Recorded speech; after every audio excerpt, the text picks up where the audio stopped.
Good morning and Shabbat Shalom. Day 511. Since 59 hostages have been brutally, barbarically, violently, and inhumanely were kidnapped to the hell called Gaza by the inhumane, barbaric, rapist, modern-day Nazis monsters of Hamas, Palestinian Islamic Jihad, UNRWA, the UN, the Red Cross, and just fucking ordinary Palestinian civilians. We are here every morning, never giving up, until all of them will be back home to demand from these inhumane, barbaric, rapist, modern-day Nazis monsters to surrender now and let all of the 59 hostages go at once, in one phase, in one bus, all of them out of there, and Israel should give up nothing. Join us with the pressure on these monsters after you've seen again and again the brutality, the inhumanity of them, the cruelty of these monsters, and how they've been treating our people, how they slaughtered in the most brutal way possible 1,200 people on October 7th and cheered about it and were celebrating. They raped the women while they were cheering. They burned families alive, tied families together and burned them alive.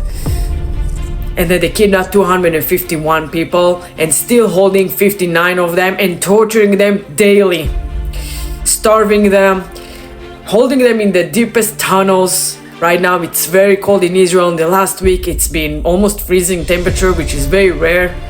The hostages are being tortured in the tunnels. They don't see the sun of light. They don't get fed. They don't get water. They continuously getting beaten and psychologically tortured. Join us with the pressure on these monsters. It's time to finally fucking realize who is the good and who is the evil and stop playing both sides. After you've seen again and again the brutality and the inhumanity of them celebrating and parading coffins on precious babies, innocent babies, all they're guilty of that they were Jews, they were Israeli Jews trying to live peacefully in southern Israel. Join us with the pressure on these monsters to let all 59 hostages go immediately. Yesterday, after Hamas released 4 unalive hostages, may they rest in peace and the memory forever be a blessing, that concludes the first phase that agreed on both sides.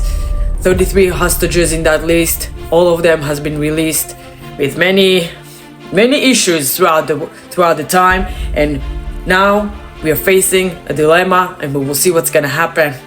Either there are a few options. Either Israel gonna resume fighting and put pressure, military pressure that I have not seen yet, because this whole time since October 7th we've been restrained by our best ally, America, the former admin of Biden/Obama, who was threatening Israel, who was putting so much pressure for Israel to not defend itself, while at the same time defending Hamas. Over $2 billion were transferred to Hamas in Gaza since October 7 alone. The Biden admin is committed treason against America's ally, against American citizens, using the taxpayer money to fund this war and to hold back Israel. The blood of hostages and so many others is on the hands of Biden and all of the admin, including of course Obama. So now, finally, that we have a best friend and a true ally in the White House who give us full support, it is time to actually unleash hell. But Israel is also trying to extend the first phase, continue with the same agreements and what they agreed on in the first phase, which is withdrawing from the Netzarim corridor, letting Gaza go to the northern Gaza, a bunch of other things, letting more humanitarian aid coming in. Not that it helps anything, it's not that they live in actual famine or they need humanitarian aid. Look at this restaurant, for example, at the Rimal in Gaza, Rimal neighborhood in Gaza City. They don't seem like they're hungry, these people, or they're going through any war or suffering. There's plenty of shawarma. But Israel hoping to extend the first phase to release more alive hostages. The estimation are that about 25 of the remaining hostages in Gaza are still alive. For many of them, I think 17 of them, we have a sign of life up till recently. Israel wants to extend that phase to release more and to receive more alive hostages before they go in full force on Gaza.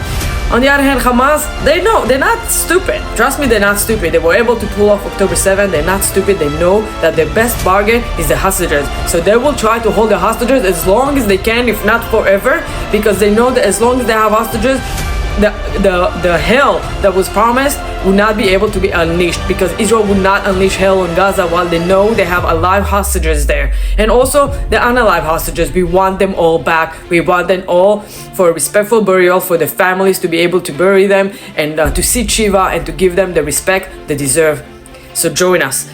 Any country, any world leader who has common sense, who have a fucking brain and understands that only pressure on Hamas, same as we saw when we didn't release the 600 terrorists, that put pressure on them, then they immediately answer to our requests and demands. They release the foreign alive hostages when we put demands on some pressure back on Thursday when they didn't, when they told us release Shiri Bibas, and then they gave us a Gazan woman instead. There were a lot of pressure put on them, and then in 24 hours they found Shiri and released her coffin, her remains. May Shiri Bibas rest in peace, and Kfir and Ariel rest in peace, and the memory forever be a blessing. But we need desperately the world pressure on Hamas, on Qatar, who affiliate with them, working together, and Egypt, and of course Iran, and also Turkey, also part of it. We need the international pressure on these parties to release all 59 hostages and for Hamas to surrender. We want peace. We want to live in peace. We came back to our homeland to live peacefully, and we will do so. On this Shabbat, I want to wish everyone a peaceful Shabbat, for the IDF soldiers to be safe wherever you are, complete your tasks safely and come back home safely, for all remaining 59 hostages to be released at once, coming back home tonight to have Shabbat dinners with their families. For the Jewish nation around the world, just remember, be strong, resilient, and proud. There's nothing against us. We are such a tiny percentage of the population, yet we've been able to survive through the decades, through thousands of years. All of these enemies that came before us, came before the Hamas, came before the Palestinians, all being eliminated and gone. Just a bad memory. And we are still here standing strong, and we're never going anywhere. We will remain living in a homeland Israel from the Jordan River through Judea and Samaria to the Mediterranean Sea for eternity. Am Israel will always be Am Israel Chai forever, and Shabbat Shalom.